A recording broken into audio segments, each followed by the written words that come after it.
কবর দেশে টিকিট কাটা বলিয়া, কবর দেশে টিকিট কাটা বলিয়া।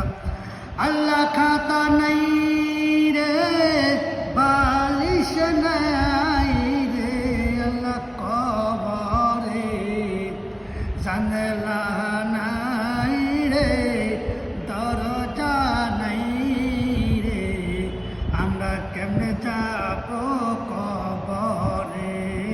জন্য শোনে তোমার পুত্র আদিয়া হারাইলেন মায়ের বুকের দুধে মা হারাই